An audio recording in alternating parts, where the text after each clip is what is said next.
itu Nabi Muhammad punya kebiasaan untuk menyendiri, nyepi wonten Gua Hira. Gua Hira itu ada di Jabal Nur, agak jauh dari kota Makkah. Jadi beliau meninggalkan rumah, meninggalkan Khadijah untuk selama bulan Ramadan itu menyepi di Gua Hira. Dan pada malam Lailatul Qadar, ketika Nabi Muhammad berada di Gua Hira itu, Allah menurunkan Al-Quran. Unzilal Qur'anu jumlatan wahidatan ila sama'id dunya fi lailatul qadr summa nuzzila ba'da dzalika fi isrina sanatan.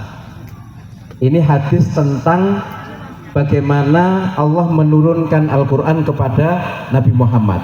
Jadi kronologinya Al-Quran itu berada di Lauhil Mahfud, kemudian Allah mengutus malaikat Jibril membawa Al-Quran itu dalam keadaan utuh jumlatan wahidah sampai menjelang dunia. Ada suatu langit yang bernama Sama'ud Dunya atau langit dunia yang disebut dengan Baitul Izzah.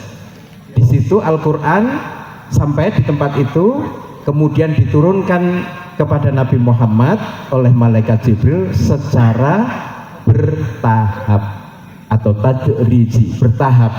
Nah, malam hari itu ketika Nabi Muhammad berada di Gua Hira, yang turun pertama dari Baitul Izzah kepada Kanjeng Nabi itu 5 ayat di dalam surat Al-Alaq ayat 1 sampai 5. Iqra bismi rabbikal ladzi khalaq khalaqal insana min 'alaq iqra wa rabbukal akramul ladzi 'allama bil qalam 'allamal insana ma lam ya'lam. Apa artinya Lailatul Qadar di mana Kanjeng Nabi itu menerima wahyu Al-Qur'an? Yang pertama itu adalah saat di mana Kanjeng Nabi itu diangkat menjadi nabi dan rasul. Ini berbeda dengan nabi-nabi yang lain. Ada nabi yang begitu lahir dia sudah nabi. Ada yang dia menjadi nabi pada usia, ada yang usia 30. Tapi kalau Kanjeng Nabi itu pada usia berapa pada waktu itu? Ada yang tahu? Berapa, Mbak? Usia 40 tahun. Itu yang harus kita ingat. Jadi Lailatul Qadar pertama-tama adalah peristiwa turunnya Al-Quran kepada Kanjeng Nabi Muhammad. Diangkat Kanjeng Nabi dengan peristiwa turunnya Al-Quran itu sebagai Nabi dan Rasul. Apa artinya menjadi Nabi dan Rasul? Kalau kita misalnya diangkat menjadi lurah, itu artinya apa? Kira-kira jadi Nabi dan Rasul itu lebih banyak enaknya atau tidak? Kita enggak, lebih banyak gak enaknya Mas. Berat, karena berat ya. Membawa pesan dari Allah untuk diajarkan kepada masyarakat, kepada lingkungan yang belum tentu nyaman dengan wahyu Al-Quran, karena akan terusik kemapanannya. Enak-enak menguasai bisnis dan bisa menguasai orang-orang. Ini kok Nabi Muhammad membawa ajaran yang berbeda. Kudu gelem weh-weh, kudu gelem berbagi. Banyak yang memusuhi Kanjeng Nabi. Dan Nabi Muhammad siap. Nabi Muhammad sami'na. Nabi Muhammad tidak punya pilihan kecuali mengiyakan.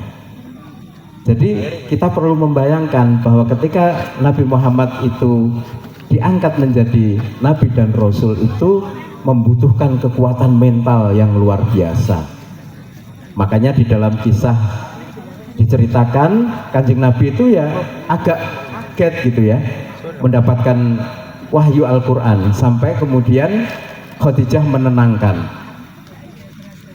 Bagaimana Khadijah menenangkannya? Khadijah mengatakan kepada sang suami, tenang, ini bukan sesuatu yang perlu dikhawatirkan. Ini adalah sesuatu yang baik. Karena apa? Karena engkau, wahai suamiku, wahai Muhammad, kamu itu orang yang baik. Kamu suka berbagi, kamu suka menolong orang yang lemah, kamu lemah lembut. Jadi ini bukan sesuatu yang buruk, ini adalah sesuatu yang baik meskipun ya berat. Jadi Kanjeng Nabi kudu ngadepi Abu Jahal, ngadepi Abu Lahab dan lain-lain, mengadepi Mirza gampang. Belum Umar bin Khattab yang garang kayak Mirza gitu.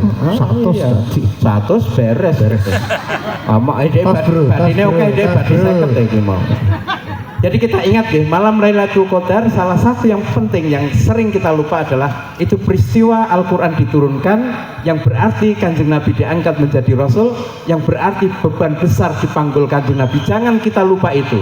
Menjadi Nabi Muhammad itu penuh dengan perjuangan. Nah kita ngeling-ngeling itu, ya Allah abote dadi Kanjeng Nabi. Mula kita semua kudu selawat, kudu nyambung tresno kepada Kanjeng Nabi, karena kalau enggak karena perjuangan beliau awak dhewe mboten kumpul kados mekaten niki. Ngoten niku, Mas. Satu titik saya menemukan satu ilmu yang lain gitu loh. Nun sewu. Ngeten, kula takok Bu. Jenengan seneng karo disenengi iki pilih pundi? Seneng karo disenengi pilih ndi? Masalahnya apa kok seneng disenengi? Kalau seneng niku gampang. Nek seneng kuwi, nek jenengan seneng kuwi durung tentu sampean apik, tapi nek disenengi mesti apik. Ngaten ya? Seperti tadi nun sewu, nek corok dadi Kanjeng Nabi kan wah botes tuh ya. Oke, berat. Tapi Kanjeng Nabi dipilih istilahnya. Gusti Allah kuwi ra duwe napa-napa, ora butuh napa-napa kok. Gusti Allah gak butuh apa-apa. Apakah Allah itu butuh ibadah awake dhewe? Betul. Allah nggak butuh ibadah itu. Sampean arep ibadah ya monggo, gak ibadah ya monggo. Itu tidak lantasan nek sampean ibadah ndak dino itu jet Gusti Allah munggah derajat. Iki mboten. Tetep awak Gusti Allah ya Gusti Allah. Mboten. Gusti Allah gak duwe, gak butuh ndek kekarepan apa-apa. Cuman Gusti Allah ndek siji. Isih butuh jek duwe siji napa duwe seneng. Gusti Allah jek ndek tresna. Muga-muga awake dhewe sing rawuh dalu niki merupakan bagian dari hamba Allah sing ditresnani. Ditresnani Gusti Allah. Nek cinta gampang. Tapi dadi dicintai. Itu aja. Itu pelajaran pertama yang bisa saya ambil. Pelajaran kedua, Bapak Ibu, sing tadi saya sempat ambil dari Ustaz ini. Bu, nek jadi Ustaz ini ngendikake Quran di paringke pertama kali utuh, betul nggak ya? Utuh begitu miduk no langit dunya itu baru dipondo-pondo. Pertama kali sih dikeke surat ayat 1 sampai 5. Itu kan berarti bertahap terus. Awake dhewe niku dadi hamba-hambane Allah.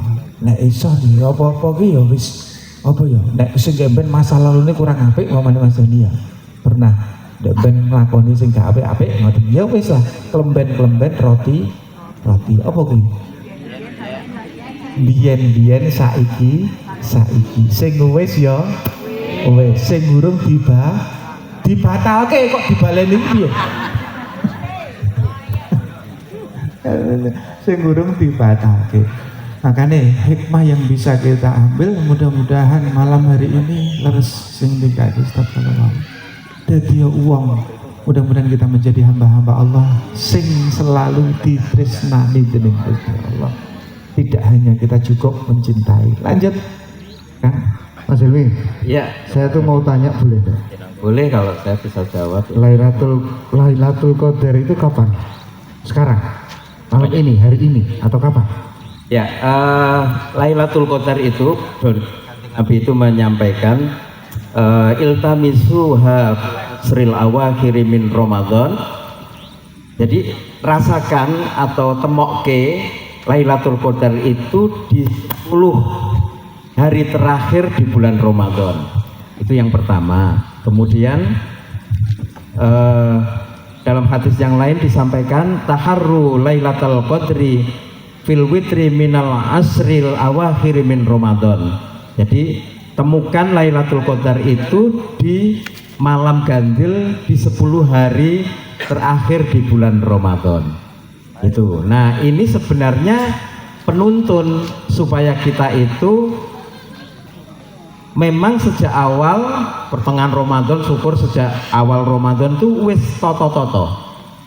wis bersiap-siap, wis nyepake. Jadi tidak hanya takjilan dan buka yang disiapkan dengan sempurna, tapi juga ngibadahi pun disiapkan. Jadi nek wis waya adzan itu segera bergegas. Mboten kok sing goleki kudunge kalih rukuke. Nah, sudah disiapkan. Kemudian kita pada 10 hari terakhir di bulan Ramadan itu kita juga jadi gak iso ngarani yang mana tepatnya yang mana. Ini hanya diberi clue, diberi petunjuk dan tidak spesifik. Nah, spesifik banget enak, tidak ada nilai edukasinya, diberi penanda saja supaya kita itu bersiap-siap dengan baik. Dan itu sejalan dengan pesan Kanjeng Nabi juga, man qoma lailatal qadri imanan wahtisaban ghufira lahu ma taqaddama min dambi. Barang siapa menghidupkan malam Lailatul Qadar itu dengan penuh iman dan ikhtisab, penuh keyakinan dan perhitungan akan diri kita, apakah itu dosa kita, perilaku kita dan lain-lain, maka dosa-dosa kita yang lalu itu akan diampuni. Ini salah satu makna Lailatul Qadar. Pertanyaannya, dosa yang mana yang diampuni dari yang masa lalu? Ya nggak tahu, nggak disebutkan. Ya. Tetapi dengan kita mendapatkan petunjuk itu tentang bahwa kalau kita menghidupkan Lailatul Qadar, malam Lailatul Qadar itu nanti dosa kita diampuni, ya diiringi dengan kita ngiling-ngiling dosa kita. Boleh jadi yang diampuni itu dosa cilik-cilik yang sing wakeh gitu. Contohnya napa dosa yang kecil yang wakeh? Wakeh. Napa Mas Islam dosane? Saiki non sewu tak takok Ibu, daerah mriki cek asring rasa-rasa. Istilah yang keren Tasik. sekarang. Tasik. Kiyo mangkat. Kiyo mangkat wonge. Ghibah. Itu ada istilah yang agak keren Mas tentang rasa-rasa itu namanya FGD. Apa kuwi? Fokus Ghibah Discussion. Oh. Ya. Terus. Jadi Bu, sampean kangen ora to? Kangen ora to karo Lailatul Qadar gitu? Kangen. Sampean niati ya. Mudah-mudahan malam hari ini kita berada di ruang kerinduan terhadap Lailatul Qadar. Amin ya rabbal alamin. Mas Doni, bismillahirrahmanirrahim.